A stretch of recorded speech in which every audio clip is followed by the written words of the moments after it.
यह स्टोरी की शुरुआत होती है जब मैं घर से गुस्से में बड़बड़ाते हुए निकल आया था और बस स्टैंड की तरफ आगे बढ़ने लगा। मैं मन ही मन में बड़बड़ाता रहा था, पता नहीं कितने पैसे छुपा के रखे लेकिन मेरे लिए एक बाइक नहीं ले सकते। अब मैं यहाँ से चला जाऊंगा और तब तक वापस नहीं आऊंगा जब तक। इतना सोच ही रहा था तभी मेरे पैर में मुझे कुछ चुभने का एहसास हुआ। नीचे देखा तो समझ आया कि जल्दबाजी में मैं पापा के जूते पहनकर आया हूँ। उन जूतों में कील उभरी हुई थी जो मेरे पैर में बार बार घाव की जा रही थी, लेकिन उस समय गुस्सा अधिक था तो मैं बड़बड़ाते हुए आगे बढ़ गया। एकाएक मुझे याद आया कि पापा का पर्स भी साथ लेके आया हूँ मैं। मेरे खुराफाते दिमाग में एक ख्याल आया, क्यों ना आज पापा का पर्स चेक किया जाए जिसे आज तक इन्होंने किसी को हाथ तक नहीं लगाने दिया। पता नहीं कौन सा खजाना छुपा है इस पर्स में जो किसी को भी हाथ नहीं लगाने देते। जब मैंने पापा का वह पुराना पर्स खोलकर देखा तो उसमें पैसे तो नहीं मिले, लेकिन पैसों की जगह पर एक डायरी रखी हुई थी। तब मैंने सोचा, ओ तो यह खजाना छुपा रखा है। मैं समझ रहा था कि यह पापा ने लिखा होगा किसके कितने पैसे लेने हैं और किसको कितने पैसे दिए हैं, लेकिन मैं गलत था।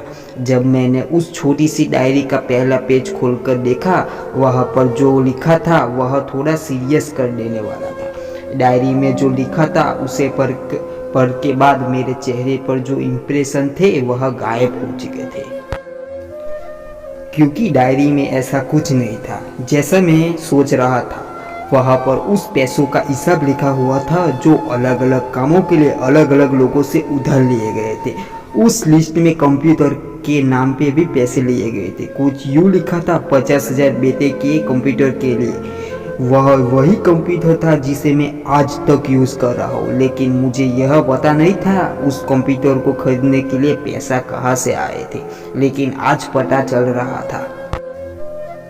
मुझे आज भी याद है जब मैंने पहली बार कैमरे के लिए जीत की थी, जो मेरे पापा ने मुझे 2 हफ्ते बाद मेरी बर्थडे पर लाकर दिया था, जिसे देखकर मैं बहुत खुश हुआ था। और मुझे खुश देखकर मुझे कहीं ज़्यादा अगर कोई खुश था तो वह थे मेरे पापा। अब मेरे चेहरे से गुस्सा एकदम गायब हो चुका था जब मैंने आगे का पन्ना पलट कर और वहाँ पर कुछ विश लिखी हुई थी। पहली जो विश थी उसमें जो लिखा हुआ था अच्छे जूतों पहनना, वह बात मेरी कुछ समझ में नहीं आई। तब मेरी पाँव में अचानक सड़क पर भरे हुए पानी पर जा पड़ा और तभी मेरे पाँव में कुछ गीलापन होने का एहसास हुआ। तब मैंने जूता उतार कर देखा तो उसका तला टूटा हुआ था। वह देखकर मुझे डायरी में लिखी बात याद आ गई।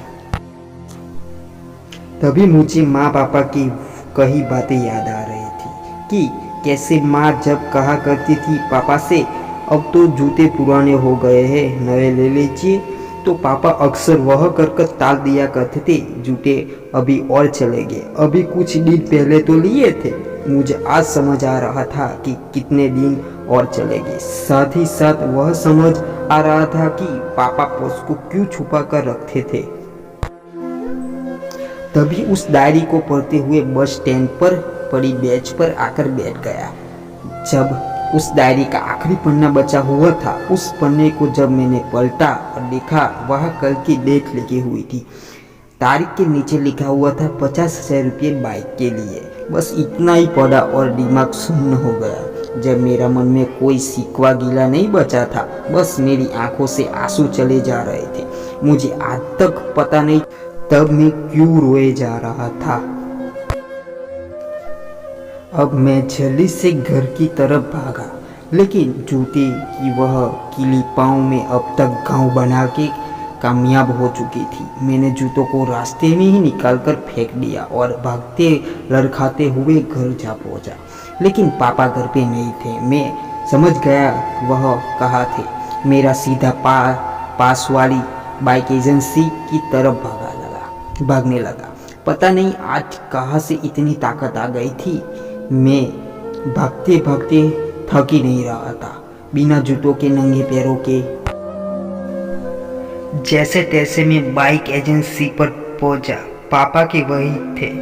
मैंने पापा को दौड़कर गले लगा दिया और मेरी आंखों से आंसू रुकने का नाम ही नहीं ले रहे थे। पापा को समझ नहीं पा रहे थे आखिर हो क्या रहा है, मैं क्यों रो रहा हूँ। मैंने पापा से कहा, पापा मुझे मोटरसाइकिल नहीं चाहिए, आप अपने लिए जूते ले लीजिए।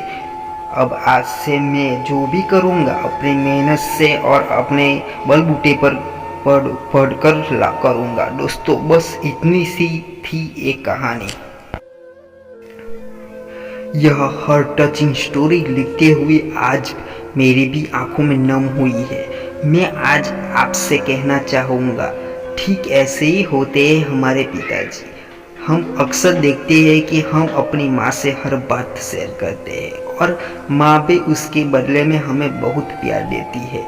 लेकिन एक शख्स ऐसा भी होता है जो हमें छुपकर प्यार करता रहता है, वह होता है हमारा पिताजी। वह परिवार में एकमात्र ऐसा व्यक्ति होता है जो हमको छुपकर प्यार करता है, जो अपने बच्चों से उन्हें बिना बताए छिपकर प्यार करते हैं, खुद की इच्छाओं को मारकर बच्चे के लिए सपने दिखाते हैं और उनकी खुशी में हर खुशी हो जाती है। मुझे नहीं पता कि आप अपने पेरेंट्स की इज्जत करते हैं या नहीं करते, लेकिन मगर आपके पास पेरेंट्स है तो आप बहुत खुश नसीब है, क्योंकि इस दुनिया में बहुत से लोग हैं को पेरेंट्स का प्यार नहीं भी मिलता। नसीब होते हैं जिनको प्यार मिलता है। अंत में मैं यही कहना चाहूँगी, माँ बाप की भावनाओं को सम्मान करें।